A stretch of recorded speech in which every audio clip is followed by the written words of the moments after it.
moom le premier ministre demoon na fa tey répondre à question d'actualité yi nga xam ne député yi daan nañ koy poser mais naka nga gisee décapitage bi ngay def ci Ousmane Sonko tey à l'Assemblée nationale ak attitude bi nga xam ne ni daan na koy adopté tey jii. Bon, moi j'ai vu une personne un peu versatile. À la télévision lañ ko gis surtout. xam nga su ma koy wax tout le monde peut témoigner véritablement ci li nga xam ne moom la ñu bon dafa am da war la mu ci njëkk a soxal. xam nga fii la waxoon nañu moom chaque mois. dañuy dem hémicycle ba. normalement tous les 3 mois. 3 mois. léegi am na ñaata mois. 7. 7. la moo xew ci diggante bi. bëri na. jël na datu 28 am te nga xam kon bi mu jëlee datu 28 pour organiser martyrs yi kon amuloon décision bu bëgg a ñëw assemblée. am de il voulait pas venir à l'assemblée.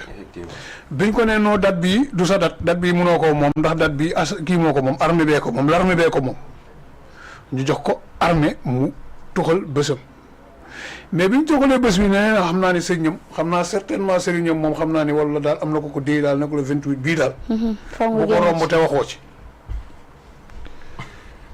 léegi nag il s'est fexe na maanaam convoqué lu na boppam assemblée. ndax ni mu ko bëggee noonu lañ ko koy defalee. wax na ko xam naa El Malick na ko booy xam naa ne il faut nga lijjantil ma affaire il faut ma ñëw le 28 moom foo ma wax. rek xam naa El Malick moom booy Sonko la. ne vite fait ñu bind ne waaw Sonko bi ñu ko déggee ak tey est-ce que am na juróomi fan. ñëw na. ci lay yam na. maanaam bi ñu ñëw sax parewuñu parce que moo dégloo un ministre bu mel ni c'est-à-dire il faut pas que ñu wax ci Sonko rek bàyyi ministre yi doon jël parole nii gauche droite. Sonko comme à son habitude j'ai vu man bi may tàmbali seetaan dama gis muy tontu Pape Djibril Fall. muy wax ay waxi yàmbar ak ay xawma lan ba j'avais pas compris parce que boo déglu moon Djibril Fall li mu wax.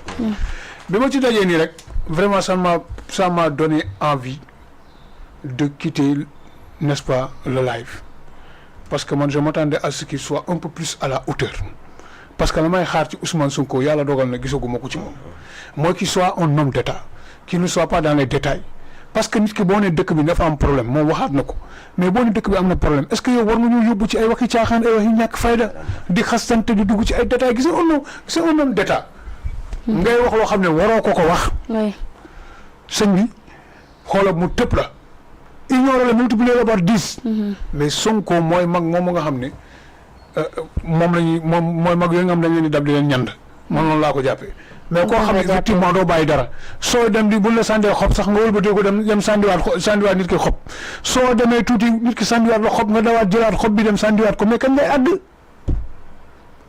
parce que tey les gens s'attendaient véritablement à un autre Ousmane Sonko.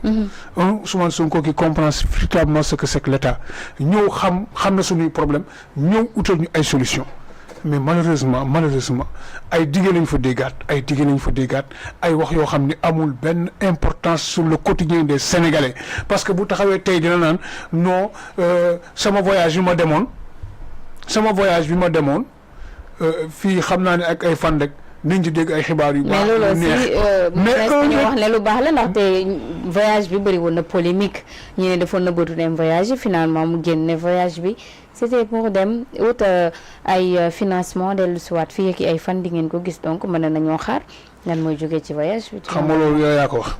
mais dama ni. non moom moo ko wax. ma dama ni. moom ni mu ko waxee. est-ce que ñun ay doomam lañ wala moom Sénégal moom muy waxee noonu. moom il parlait en tant que premier ministre wala il parlait en tant que un chef de famille bu toog ak njabootam muy wax ak ñun. c'est-à-dire la chose de la République bu amul nëbboo dañoo ñëw ne nit ñi carrément effectivement lii moom mu yóbboon ci voyage bi. déjà yabaate weesuwul on n'a pas eu de communiqué officiel par rapport à ce voyage on n'a pas de communiqué qui nous dit et qui nous stipule xam nga koy waxatee effectivement ne que lii moom moo lay motive dem bu gaaw. yaa ngi dégg moom amul droit di ñu naan d'ici quelque temps di ngeen dégg ay xibaar bu neex xaw ma Sénégal loolu dina baax ci Sénégal dina tax Sénégal nangam mais ñun ñu ay doomam. dañ ko dénk réew.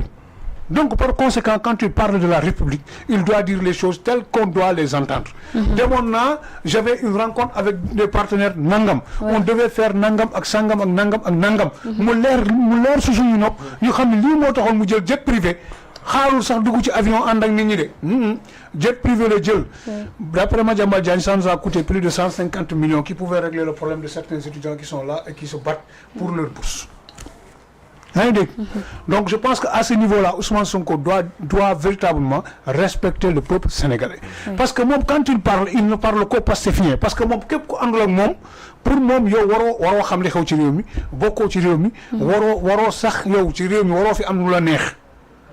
Il doit changer ce comportement-là. Moi, je sais que Rio Boko Yore, effectivement, nous ne sommes pas dans un royaume, nous ne sommes pas dans une royauté, nous sommes dans une république. La république, nous avons transparence, la république, nous avons l'air, nous avons effectivement, nous avons encore comme nous mourons. Parce que, encore une fois, nous avons une assemblée, mais nous avons dit que comme le député Abdou Mbow, mon collègue, mais nous avons dit sous le bulletin trimestriel, le bulletin de la statistique trimestrielle de la dette.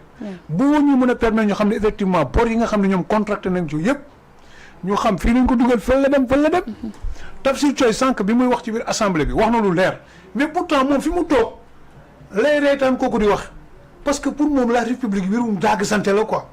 Parce que j'ai vu des députés ñu yuxo Tafsir bi muy wax naan né effectivement la dette bi mu dem ba yegg 119% bi c'est parce que effectivement dañ ci intégrer ñom seen ay bor yi ñu lepp Bobor bi dem ci 23 500 milliards. Mais bi mu koy tontu il fallait écouter ce qu'il a répondu. Il fallait écouter ce qu'il a répondu. Parce que pour moi, effectivement, les gens ont besoin de connaître. Buñ la waxee ci loo xam ne yow amoo ci xam-xam wala fas yéene ci tontu comme ni mu waree mais sëñ bi pour moi la logique voudrait que tu puisses t'abstenir bul wax. Merci. Il faut respecter les gens. Lii moo tax la majeure partie des députés de l'opposition ne sont pas partis à l'Assemblée pour répondre à cet appel. Mais loolu aussi ndax nekkul jëfin bu irresponsable parce que sénégalais ñoo leen fal donc normalement ndax waruñu woon dem teewal fa askan bi mën a poser question yi nga xam ne askan bi bëgg nañ ko poser le premier ministre. xam nga tey man damay wax naan encore une fois.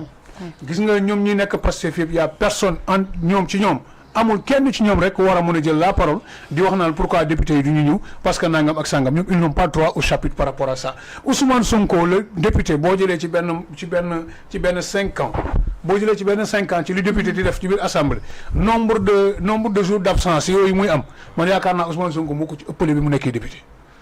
da daan dem rek saa su sujet à polémique amee le Ousmane Sonko dem taxaw na fii mu ne man je ne vais pas répondre à ces petits députés yoon noonu la ko waxee woon ndax ñàkk leen ormal ñàkk leen jox cër te ñu ay collègues kon kooku est-ce que kooku boo ko wóojul assemblée loolu qu'est-ce que ça change ça ne change absolument rien du tout parce que boo fa ñëwee dara du bees dafa am soo fa ñëwee la nga daan dégg ngay déggaat soo fa ñëwee effectivement il aura toujours le même comportement la même rengaine à l'endroit de tous ces opposants là qui sont contre son régime.